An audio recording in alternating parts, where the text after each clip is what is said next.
Baik, ini para hadirin yang dimuliakan oleh Allah Subhanahu wa taala, ya. Selesai kita dari kepengurusan jenazah, ya. Ini ada tambahan di sini pembahasan sedikit di bagian-bagian akhir, yaitu tentang ziarah kubur, ya. Ziarah kubur masyru' dengan tujuan kita ingat mati dan mendoakan si mayit, ya. Mendoakan atau memberi manfaat pada si mayit, bukan mengambil manfaat dari si mayit. Kemudian disebutkan di sini juga oleh penulis, ya kan, sunnah-sunnah Nabi SAW terkait orang-orang yang melihat saudaranya meninggal dunia untuk membuatkan makanan. Karena orang yang terkena musibah sibuk dia untuk mikirin makanannya sendiri, maka kita disukai untuk membuatkan makanan buat mereka atau mengirim makanan buat mereka, ya. Dan menjadi sesuatu yang tidak disukai untuk kita mengadakan, ya, untuk kematian itu suatu hal yang itu sifatnya adalah untuk hal yang sifatnya gembira, karena ketika kematian itu waktu sedih itu bukan makan-makan atau seterusnya, ya, tapi justru kita malah membuatkan makan, mengadakan pesta atau kumpul-kumpul untuk makan itu menafikan keadaan kesedihan di sana. Makanya dahulu para sahabat tidak menyukai, ya, atau bahkan menganggap perbuatan seperti itu termasuk dari meratap,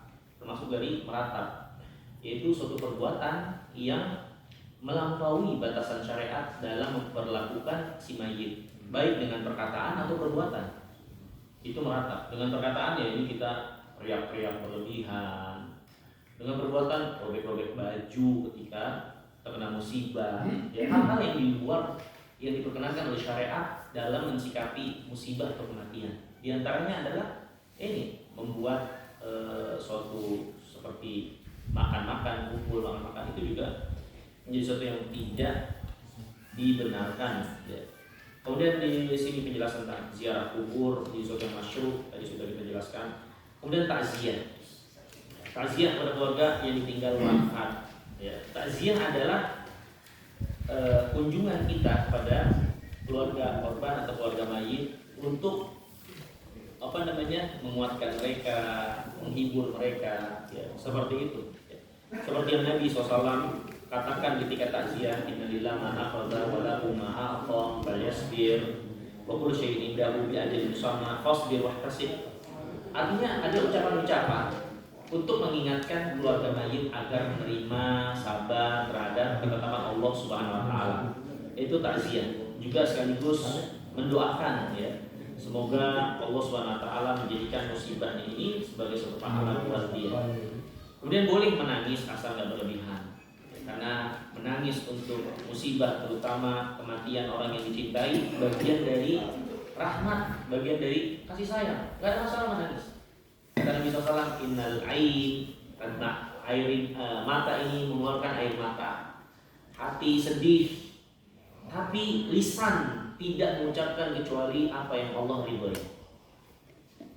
Agama memperkenankan dan memberi bagian untuk emosi kita dari kesedihan, tangisan, tapi berlebihan dari itu dengan mengucapkan hal-hal yang bertolak belakang dengan kesabaran dan menerima takdir Allah, ini nggak dibenarkan, ya.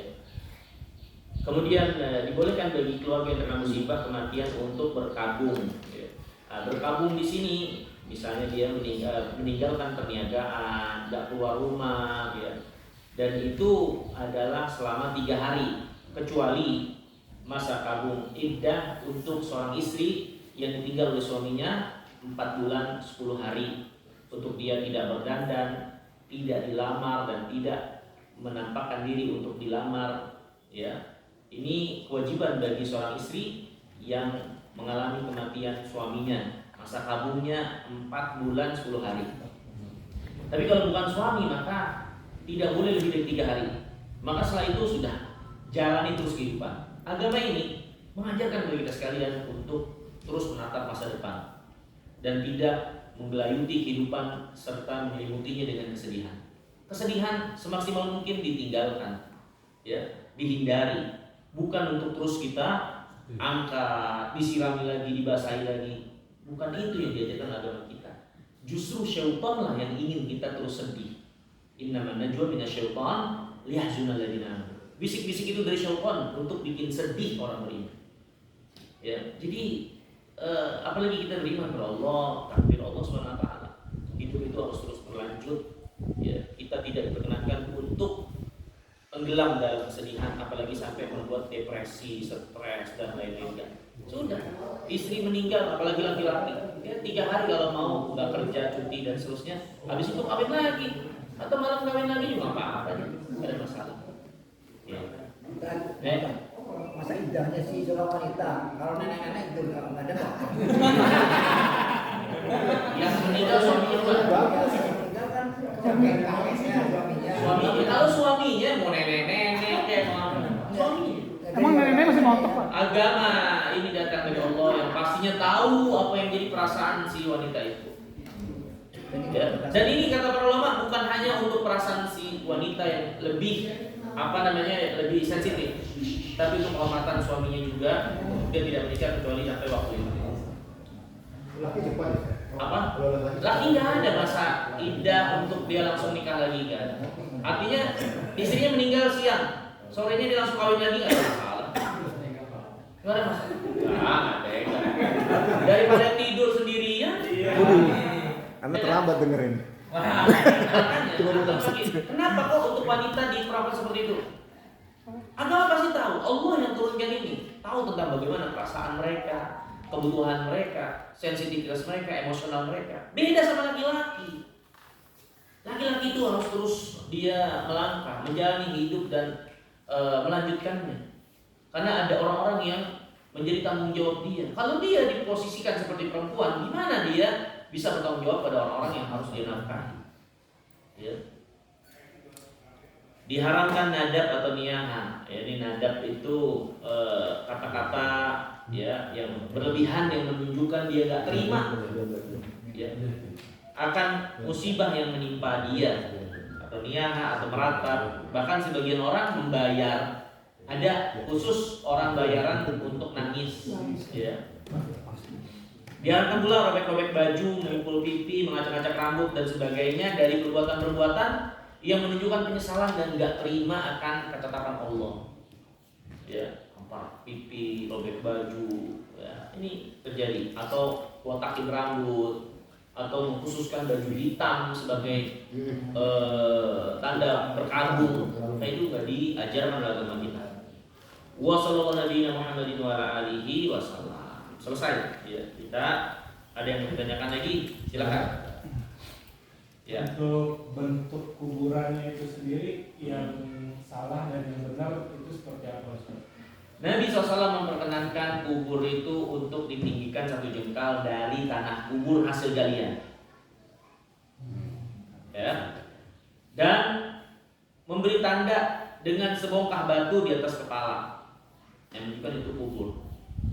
Nabi SAW melarang untuk kubur itu dibangun di semen, dan juga Nabi SAW melarang kubur itu untuk diberi identitas, nama, tempat tanggal lahir, nama telepon,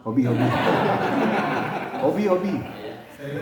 dan itu dilarang oleh Rasulullah SAW. Pelarangan ini adalah untuk penjagaan kepada tauhid, ya, apalagi kalau yang mati itu orang soleh, ya, yang biasanya dicari-cari oleh orang kuburannya, ya, belum lagi kalau ada musuhnya, ya, seperti sahabat itu dicari-cari kuburannya oleh orang Syiah untuk digali, dirusak. Bayangkan kalau ada namanya udah digali sama mereka. Walhal ala kulli hal, terlepas itu semua, Nabi SAW melarang untuk dibuat seperti itu. Kalau sudah terjadi, Sudah. Dari hasil Apanya? maksudnya di rombongan Kita termasuk orang yang punya kuasa nggak sama mayit? nggak punya kuasa. Kalau kita nggak punya kuasa misalnya, ya kita itu ibu bapak kita, tapi kakak adik kita, ketika kita lakukan itu malah berantem sama mereka, sudah biarin.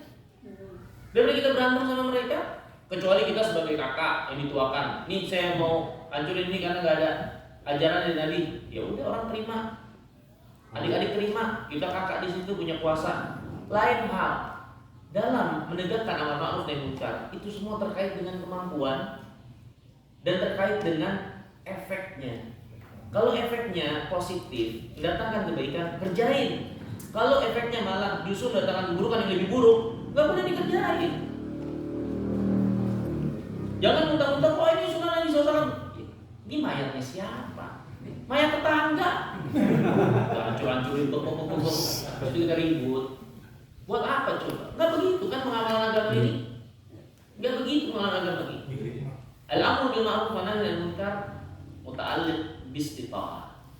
Ya, terkait dengan kemampuan. Makanya kata Nabi, man ra'a minkum munkaran falyughayyirhu bi yadihi. Fa illam yastati', yang lihat kemungkaran ubah dengan tangannya. Kalau nggak mampu dengan lisan. Kalau nggak mampu dengan hati. Berarti ada kemampuan yang harus diperhatikan di sini. Dan juga bukan hanya kemampuan, tapi dampak dari amar ma'ruf nahi munkar itu. Kalau malah menimbulkan kemungkaran yang lebih mungkar, ya, maka jangan dilakukan. Ya, kalau malah menghilangkan yang ma'ruf lebih besar, maka jangan dikerjakan. Maka sekali lagi, siapa mayit ini posisi kedekatannya dengan kita? Gitu. Nah, kalau kita, ya, kalau punya kekuasaan untuk anak kita sendiri, ya udah. Tapi kalau orang tua, ada adik-adik juga kan yang lain, ada paman-paman yang juga merasa punya kepentingan, ya kan? Ini adik saya, oh kamu baru anak saja, kita yang dari kecil bareng sama dia, jadi ribut, ya kan? Nah kalau itu ikhtiarnya kepada Syekh Muhammad bin Abdul Wahab gimana waktu itu yang mau apa? Dia pemerintah punya kekuasaan. Kita LP bukan, RW bukan, ya kan? Langsung, iya Pak. Ziarah kubur yang sesuai sunnah tuh detail seperti mana sih? Oh, detail loh. Pertama yang terpenting ziarah kubur itu tidak mengkhususkan kubur tertentu, ya, tidak mengkhususkan sehingga menjadikan satu kubur itu suatu yang dikeramatkan, ya. Artinya kuburan mana saja, ya, walaupun kalau kita mau mengunjungi orang yang kita kenal dan seterusnya ada masalah, tapi jangan mengkhususkan waktu, momen-momen tertentu. Nah, Kayak gini, Anda pernah ngalamin ziarah kubur mas ke mertua gitu. Ada orang yang nawarin gitu jasa doa. iya. Nah itu untuk kita tuh Pendekar payung. Doa sendiri aja. Maksudnya mendoakan itu kita menghadap kiblat gitu kan? Enggak, kita doa sendiri aja Pak, nggak usah pakai jasa dia. Belum tentu dia doain si mayit, itu juga gak ngerti dia doain apa. Ntar dia doain buat dia sendiri, ya Allah nikahkan saya lagi. Doain sendiri, kenapa kita nggak pede dengan doa kita? Kita tuh berdoa itu adalah kita bermunajat, meminta kepada Allah. Apa artinya doa kalau kita nggak ngerti yang kita minta? Bapak komunikasi sama saya, terus saya tanya, Bapak ngomong apa? Nggak tahu. Gimana? Kita bermunajat kepada Allah minta. Terus ditanya minta apa? Nggak tahu. Ini doa apa ngapain kita?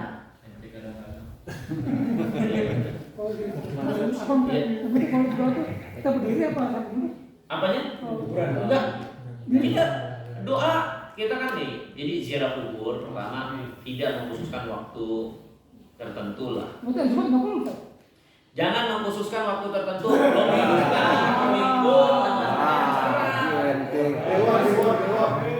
pada Ramadan, setelah Ramadan, nggak ada masalah. Yang jadi masalah mengkhususkan, apalagi dibagi ada keyakinan. Sebelum Ramadan kita ziarah, jemput. Habis Ramadan kita ziarah, ulangin. Itu nggak benar. Silakan ziarah kubur kapan waktu saja. Untuk laki-laki ya. Pertama, kemudian yang kedua, ketika kita masuk ke dalam kubur atau ke area kubur, doa assalamualaikum warahmatullahi muslimin. Nggak ada keterangan khusus kalau doa itu dilakukan dengan kita mengangkat tangan, ya. Terus kalau kita tiba di kubur khusus, misalnya orang tua kita, ya doa, boleh angkat tangan, ya. Secara umum boleh saja, tapi nggak menjadi suatu keharusan untuk mengangkat tangan. Ya, dan juga nggak perlu melakukan hal-hal yang itu sia-sia seperti tabur bunga, siram air kembang, Kita yang hidup lebih butuh pada air kembang itu untuk mandi biar gak bau daripada si mayit kita siram itu gak ada artinya. Emang nyampe tuh kembang ke si mayit? Iya. Ya, buang-buang saja. Dan kalaupun mendoakan si mayit khusus, nggak harus kita datang ke kuburnya. Kita punya orang tua, hanya ngedoain ketika kita ziarah kubur. Kemana kita waktu sholat nggak doain mereka? Kemana kita waktu di malam hari nggak doain mereka yang meninggal? Terus kita baru ingat dan doain mereka ketika kita ziarah kuburnya. Aneh sekali. Kan doanya minta sama Allah, bukan minta sama si mayit. Sehingga nggak memerlukan mayit ada di mana, mau hancur lebur, udah jadi tanah. Orang minta sama Allah, Allah yang beri manfaat untuk doa itu. Ya, ya. Di buku ini ada pembahasan mengenai membawa jenazah dan menguburkannya. Seperti belum dijelaskan. Oh ya, membawa jenazah dan menguburkannya. Nah, ini belum. Dianjurkan memikul jenazah dari 4 sisi di atas pundak seperti itu, ya. Dan nggak ada keharusan dan kekhususan untuk menyelimuti si jenazah dengan bacaan-bacaan atau kayak hijau atau mayungin. Ada. Apalagi orang-orang kita melakukan itu punya keyakinan kasihan si mayit. Kasihan udah meninggal. Panas. Enggak, ya. Enggak perlu untuk keyakinan. Nah, kaum kita kalau mayitnya nggak diselimutin yang hijau tuh, dibilang apa? Mayat terbang.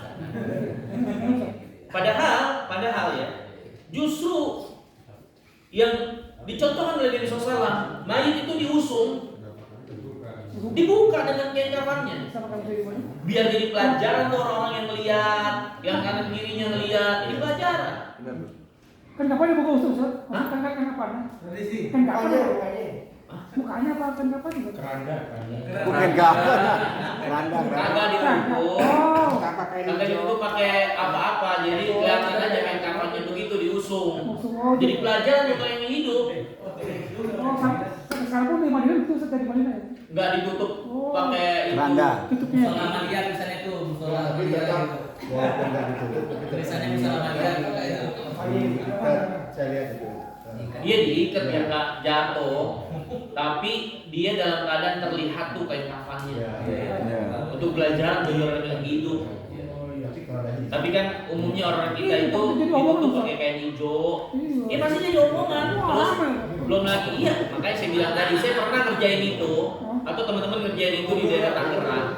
Orang-orang langsung bilang mayat terbang dan tersebar cerita-cerita ada pocong lah apalah gitu di masyarakat. Gara-gara kita nyolatin dalam keadaan kain kafan terbuka begitu. Nyolatin dan ini dalam keadaan akhirnya jadi pembicaraan masyarakat kayak gitu. Gitu. Nah, ini musola Wahabi gimana musola Wahabi? Amalia. Iya, Pak. Karena ya apa saya dituakan siaran kubur bersama keluarga. Yang penting dananya lah. Mereka itu berpaham katakan sebelum berdoa itu kirim Fatihah untuk Ya. Itu gimana? Jadi kalau kita sendiri dituakan nggak membaca Fatihah itu berarti mereka itu kurang doanya gimana? Sekarang apakah doa itu harus dipimpin? Kadang-kadang mereka masih punya itu, wah ini yang kuat. Doa sendiri. Apakah doa itu harus dipimpin? Ketika kita ziarah kubur, ayo kita berdoa dipimpin. Enggak. Doa sendiri. Al-Fatihahnya itu Itu lagi.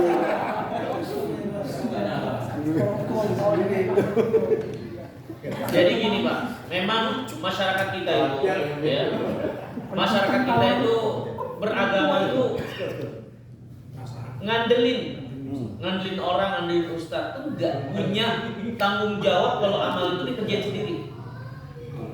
Gitu. Enggak punya kalau amal tuh kerjain sendiri. Kayak umroh gitu. Ustadz bimbing dong Ustadz. Udah diajarin juga tinggal kerjain. Masalah dalam agama ini kita yang ngamalin bukan orang yang ngamalin. Kita yang disuruh berdoa. Kita yang disuruh sholat, bukan orang sholat buat kita. Kita yang disuruh baca Quran, bukan orang baca Quran buat kita. Hukum asalnya kita yang disuruh menyembeli, bukan orang yang nyembeli buat kita. Jadi agama itu tanggung jawab kita. Jangan kita serahkan kepada orang lain. Apalagi kita juga nggak ngerti orang itu kayak gimana. Ya, kayak orang nih ustadz misalnya atau siapalah dia doa, kita nggak ngerti doanya. Kalau Ustaz tadi untuk menjaga perasaan dari tadi. Hah? Menjaga perasaan. Iya. Agama nggak pakai perasaan. Pasti menyinggung perasaan, bilang aja. Gak usah bacain Al-Fatihah. Oh iya gitu. Iya udah. Kita yang penting doain dia. Al-Fatihah itu doanya buat saya. Ihdinas, tunjukkan saya jalan yang lurus, bukan buat dia. Jadi kalau saya baca Al-Fatihah doanya buat si Main dan buat saya. Yang baca. Buat saya. Yang baca. Yang bayar ya. Hah? Apalagi para ulama mengatakan itu diantara penyelewengan pada Al-Fatihah. Artinya Al-Fatihah menjadi surat yang dikhususkan untuk semua doa Al-Fatihah, semua doa Al-Fatihah, bentuk Al-Fatihah, Al-Fatihah yang nggak pernah dikerjakan oleh Nabi SAW. Maksudnya itu bukan ikhtiar mustaqim tapi pahalanya itu sih tidak Dikiri. Pahala. Buat Baca Al-Fatihah. Kenapa harus Al-Fatihah? Al-Baqarah lah. Panjangan dikit. Al-Baqarah yang paling bagus.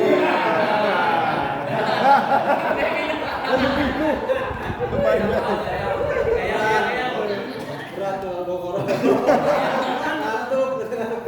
Jadi ada kasus nih di dekat rumah saya ada yang meninggal. Tadinya dia orang yang lumayan berada itu sering sedekah. Nah ketika meninggal ngadain tahlilan itu saya sih nggak ikut. Tapi justru malah diantarin makanan ke rumah. Nah itu hukum saya memakan makanan itu saudara. Sebelumnya itu Enak. sedekah soalnya. Yes. Apa nih? Pertama, acara itu nggak benar. Acara itu nggak benar. Tapi mengharamkan makanan di acara tersebut kita perlu dalil untuk itu. Hukum asal makanan itu halal kecuali ada keterangan jadi pengharamannya. Kan yang nggak benar acaranya. Sekarang makanannya.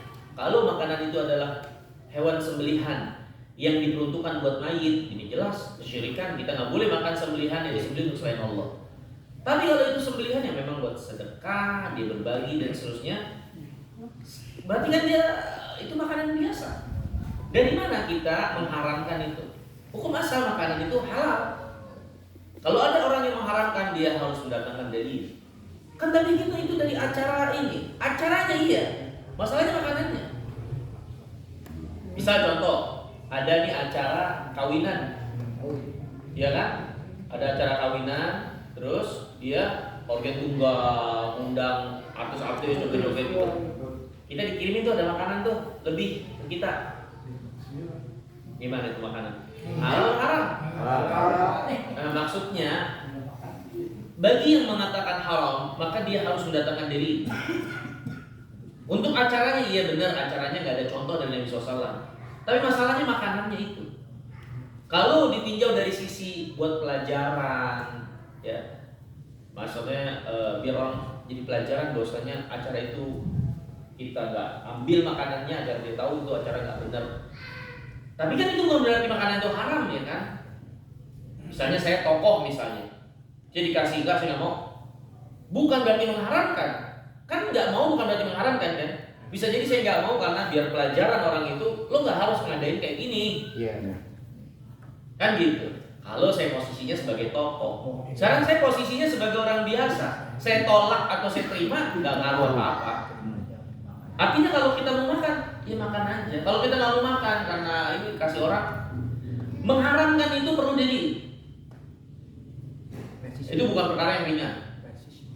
Mengharamkan sesuatu ya dari kan kata Allah, "Qul man harrama zinatallahi allati akhraja li ibadihi wa thayyibatil rizq." Siapa yang berani haramkan apa-apa yang Allah keluarkan dari muka bumi ini dan kebaikan-kebaikan dari rezeki? Qul ya lil ladzina amanu bil hayatid dunya khalisatan yaumil qiyamah. Katakan wahai Muhammad, itu buat orang beriman.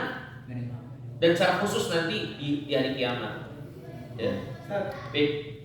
Ada saya dapat keterangan dari Ustaz Sulam kalau Syekh pernah mengatakan kalau ada yang ritual-ritual itu makanannya sebenarnya ditolak.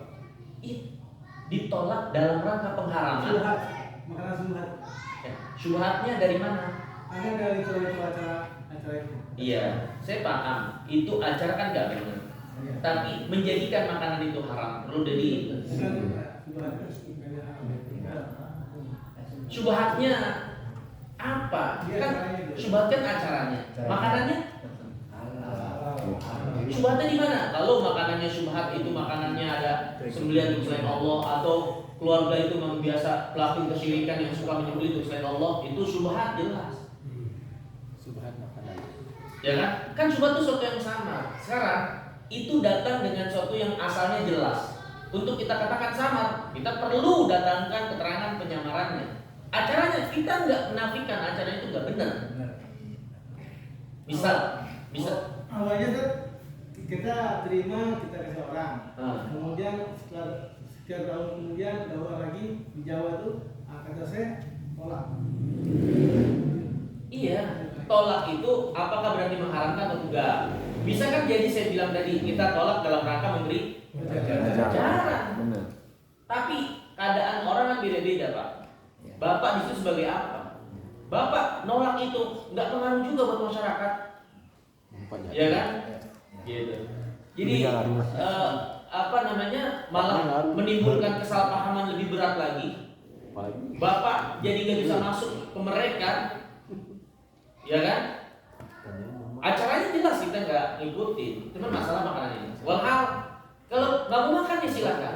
Cuman masalahnya mengharamkan apa yang dasar asas jelasnya itu halal, maka seorang harus mendatangkan dalil. Kalau saya pribadi sih nggak tahu ada dalil untuk mengharamkan zat makanan itu. Contoh kasus misalnya, ada orang sesaji buah-buahan, taruh buah pohon, boleh makan nggak? Boleh. Hah? Boleh. Orang ditinggalkan kalau mau makan. Iya, daripada kebuang-buang bazir itu. Kecuali itu sembelihan. Dia sembelih untuk si penghuni pohon. Itu disembelih untuk selain Allah. Itu jadi haram. Tapi kalau buah, ambil aja orang ditinggal kan. Yang makan gitu. Nah, mengharamkan itu buah itu kan di masalah. Ketahuan dimarahin gimana Mas? Apanya? Kalau ketahuan Ya lagian loh orang ketahuan.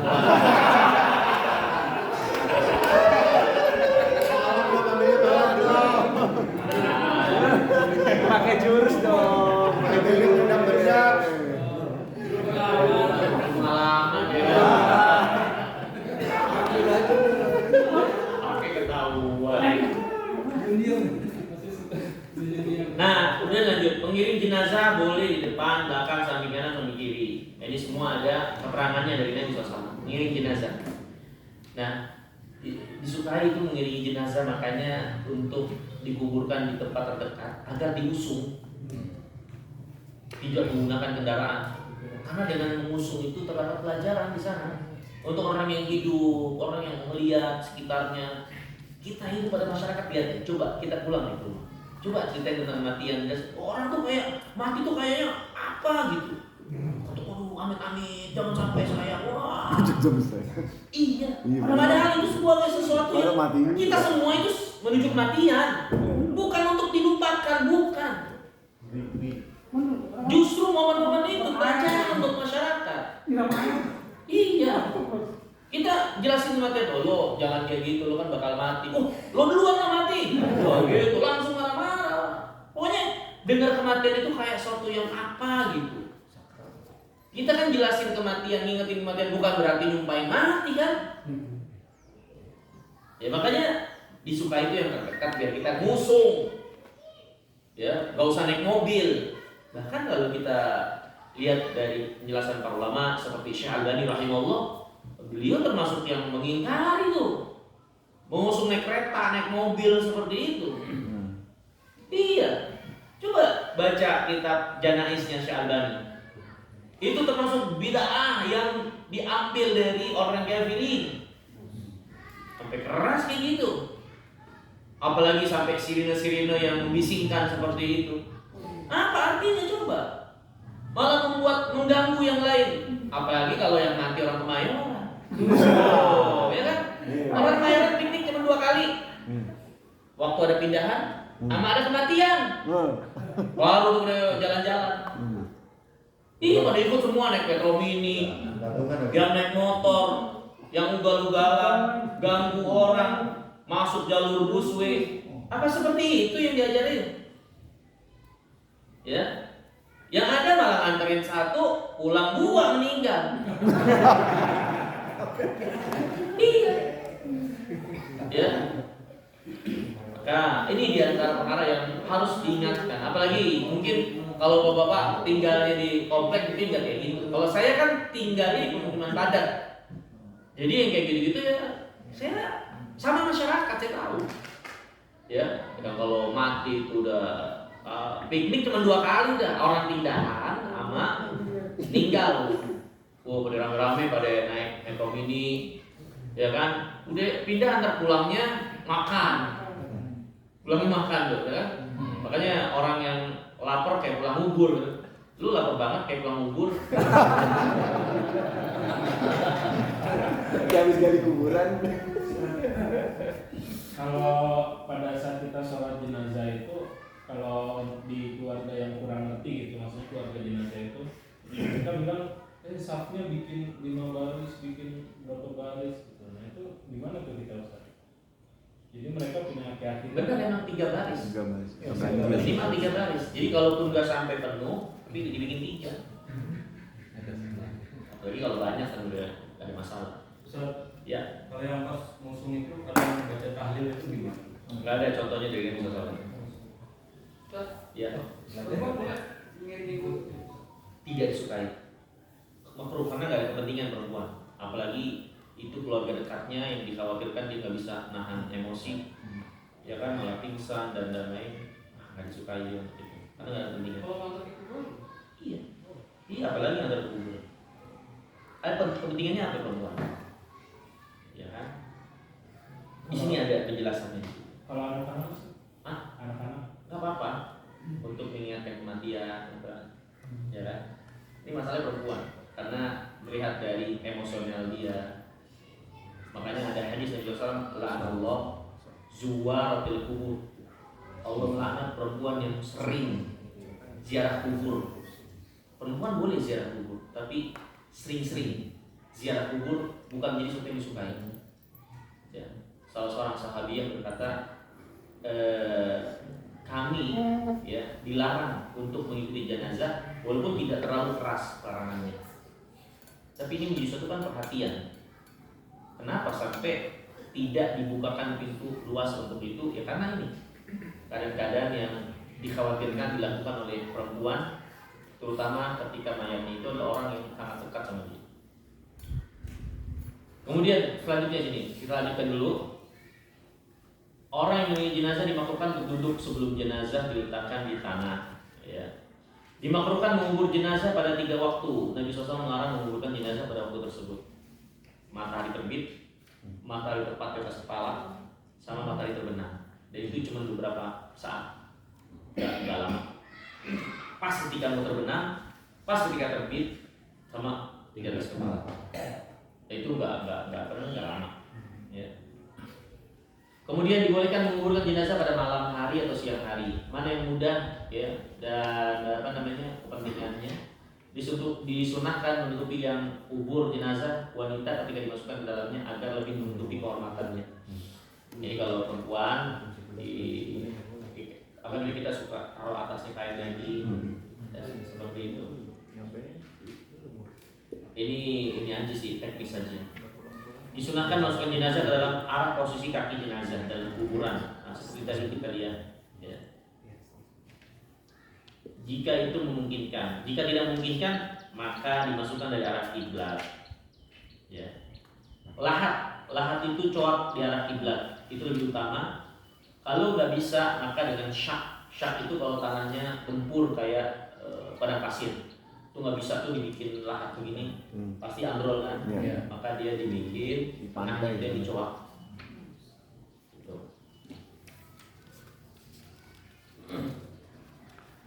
Kemudian ini syak, lihat gambarnya itu Ya, orang yang masukkan jenazah dalam kuburan disunahkan baca Bismillah wa ala sunnati Rasulillah atau Bismillah wa ala millati Rasulillah. Disunahkan melakukan jenazah di dalam kubur dengan posisi berbaring ke arah kanan di atas bagian lambung kanan jenazah dan menghadap ke arah kiblat. Nah itu dia. Kemudian setelah jenazah diletakkan, maka setiap muslim yang hadir disukai untuk menggenggam tanah dengan 3 genggaman dan ditaburkan ke dalam kubur. Ini ikut meletakkan tanah ketika kuburan itu lagi ditimbun ya. Disukai untuk meninggikan kuburan kira-kira sejengkal agar diketahui itu adalah kuburan sehingga tidak dihinakan. Disukai juga menjadikan tanah yang tinggi di sekitarnya itu seperti penuh unta. Ini gundukan ya, karena seperti itulah kuburan Nabi yang mulia alaihissalam. Kemudian setelah itu diletakkan batu-batu kerikil di atasnya. Ini karena tanah di sana memang seperti itu. Kalau nggak diletakin batu-batu kerikil hilang tuh, ambles. Jadi kuburan-kuburan dibagi tuh, ya kan lama-kelamaan tuh kan tadinya ada gundukan, terus turun tuh. Nanti ditaruh lagi kerikilnya agar ketahuan ini petak-petaknya itu dicatat. Kalau mau tahu bagaimana kuburan yang syar'i, lihat Baqi, kuburan Baqi di kota Madinah. Ya. Diharapkan menembok kubur, meletakkan sesuatu di atas kubur, mendirikan bangunan, menulisinya atau duduk atau menginjak atau bersandar padanya, karena Rasulullah melarang semua itu. Dimakruhkan menguburkan 2 mayit atau lebih dalam satu kuburan kecuali terpaksa, seperti banyak orang yang meninggal, sedangkan orang yang menguburkan sedikit. Seperti dilakukan terhadap para syuhada perang Uhud. Demikian maka hendaklah dibuat pemisah dari tanah agar jenazah yang satu dengan lainnya terpisah. Disukai mengirimkan makanan untuk keluarga mayit jika mereka disibukkan dengan musibah mereka. Ya. Dimakruhkan bagi keluarga mayat. Nah ini udah jadi seterusnya. Disukai bagi keluarga lagi melakukan ziarah kubur, mendoakan mereka dan mengambil pelajaran. Ya. Ini ziarah kubur. Berziarah kubur disukai membaca Assalamualaikum darul qaumil mukminin wa inna insyaallah bikum lahiqun nasallallahu lana wa lakumul afiyah. Hendaklah seorang muslim berhati terhadap perilaku mengagung-agungkan kuburan, mencari berkah dan mengusap kuburan karena demikian membawa kepada kesyirikan. Wallah. Soal ada lagi? Kalau yang itu tausiah itu, yang tausiah pemakaman itu insidental aja. Tidak menjadi suatu ritual paket khusus, tapi insidental dan keperluan aja. Kalau memang ada keperluan nih, banyak orang kita kasih peringatan waktu lagi ditimbun, kita kasih ingat. Tapi tidak menjadi suatu ritual paket untuk pemakaman, ya, enggak. Tapi itu sifatnya apa ya? Kalau kata kita ini aja. Nggak ada aturan khususnya. Nabi yang mulia SAW memang ketika kubur itu mengingatkan agar kita mendoakan si mayit, ya kan? Kemudian Nabi pernah mengucapkan agar kita bersiap untuk keadaan mati seperti ini. Dari bentuk nasihat mengingatkan, mengambil pelajaran dari apa yang kita lihat dari kuburan. Tapi para mengatakan itu tidak menjadi suatu ritual paket khusus, bahwasanya harus ada ceramah ketika ngubur. Paham maksudnya? Tapi itu ini aja, spontanitas. Kalau memang di situ ada orang alim untuk ingetin kita semua, nggak ada masalah. Wallah. Tapi itu dikategorikan sunnah apa Ustaz? Dikategorikan sunnah nggak itu Ustaz? Enggak ya? Itu spontanitas. Spontanitas bukan. Jadi kalau dikerjakan ya sifatnya spontanitas. Ya, bukan menjadi suatu paket. Kalau ngubur itu harus ada tausiah. Setelah penguburan kita disukai untuk mendoakan, minta ampun buat si mayit dan meminta agar dia diteguhkan oleh Allah. Astaghfiru li akhikum wa sallallahu tasbih fa innahu an yusal. Minta ampun kepada Allah untuk saudaramu ini dan minta agar dia diteguhkan karena dia sekarang lagi ditahan. Wallah. Ada lagi? Ustaz, tadi kan kalau anak-anak boleh untuk mengantarkan jenazah ke kuburan. Nah itu ada perbedaan nggak anak laki-laki dengan perempuan? Ya nggak ada. Perempuan itu yang dikhawatirkan adalah hal-hal yang terjadi dari emosionalnya, karena biasanya dia lebih perasa, lebih emosional. Dikhawatirkan itu dilakukan di tempat-tempat seperti itu dalam kesedihan. Itu tidak diinginkan oleh agamanya. Sehingga akhirnya mereka tidak disukai, walaupun tidak begitu ditekan pelarangannya. Wallah. Sunnah kan menggenggam atau melemparkan ke kuburan itu ada bacaan doa khusus? Nggak ada. Nggak ada. Berarti menggenggam Lempar aja. 3 kali. Iya. Ya. Bapak, kalau di tempat lingkungan yang biasa menguburkan jenazah itu dengan mengazankan, kalau kita tahu bahwa itu nggak ada contoh, kalau kita menolak nanti jadi perbincangan luas, itu sebaiknya bagaimana posisi? Makanya mayat itu posisinya apa? Mayat itu anak kita. Lu ngomongin apa, ini anak gua. Kalau orang tua kita semua Orang tua kita posisinya itu sebagai anak yang punya kuasa nggak? Atau di situ ada paman-paman yang lain? Ya kan? Kalau kita punya kuasa, kita kerjain apa yang harus kita kerjakan. Kalau kita nggak punya kuasa, ya sudah. Berarti yang penting jangan kita yang kerjain. Kalau udah kebetulan yang disuruh kita sendirian. Gak mau. Ini ajan nggak ada ajarannya dari Nabi. Ajan tuh buat orang sholat yang lain. Berarti itu Ustaz, kita udah berlepas diri Ustaz. Iya. Yang penting kita jangan kerjain. Cuman gini. Ketika ada orang meninggal, kita tahu dulu posisi kita di pada orang meninggal itu apa. Oh, kita cuma yang disuruh dan seterusnya. Ya. Berarti kita nggak bisa berbuat banyak kecuali apa yang menjadi perizinan dan koordinasi kan, gitu. Dan kalau kita punya kekuasaan pada si mayit, ya kan, maka pengalaman saya ketika pas ngubur tuh, atau mungkin pas lagi di rumah, prioritas ngubur itu lebih harus diingatkan. Bilang sama masyarakat, mohon maaf Bapak Ibu, bukan untuk mengurangi rasa hormat kami kepada Bapak Ibu. Mayit ini kami yang mengkomandoi. Dikasih pengertian dulu, karena banyak terjadi ketika ngubur itu berisik. Wah, gila. Ini mayit udah gue yang komandoi. Minta pengertian, mohon maaf lah kita sama mereka.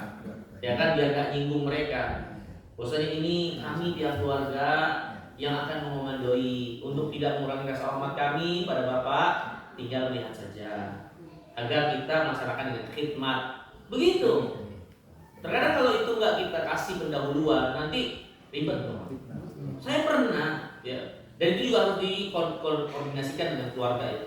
Saya pernah mengalami keadaan suatu keluarga, ya kan, beda pemahaman. Sampai anjing-anjingan depan kubur dan kubur anjing loh, itu malah berantem ini nggak kubur. Iya, aneh sampai kayak gitu. Yang satu nggak pengen itu, yang satu pengen ini. Malah anjing-anjingan di atas kubur. Ya, kayak gini udah nggak sedih lagi, udah. Sampai ada yang kayak gitu Pak, orang kita. Tapi nggak tahu saya pernah di masyarakat, tapi saya pernah mengalami itu. Makanya posisi kita apa sih? Untuk si mayit ini kita petugas, kita punya kuasa, itu anak kita dan seterusnya. Tapi kalau kita ingin menerapkan sesuatu yang masyarakat sekiranya menganggap aneh dan tidak lazim, maka berikan dulu pengertian. Berikan dulu pengertian pada mereka ketika kita memang orang yang punya kekuasaan. Kalau kita langsung praktekkan bukannya nggak bisa, tapi daripada menimbulkan kegaduhan di saat-saat momen yang harusnya khidmat, tentu kan jadi nggak enak. Tapi kalau masyarakat kita dikasih pengertian dulu, insya Allah mereka bisa terima. Wallah. Koordinasi. Iya. Jadi pengamalan terhadap sunnah Nabi SAW pun harus kita lakukan dengan elegan, dengan benar. Jangan yang seruduk aja.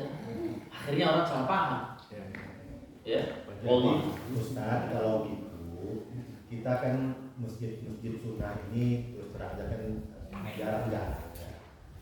Nah, sementara kita juga kepingin melaksanakan sholat jenazah. Iya. Di mana sholat jenazah itu dilakukan dengan tidak adil.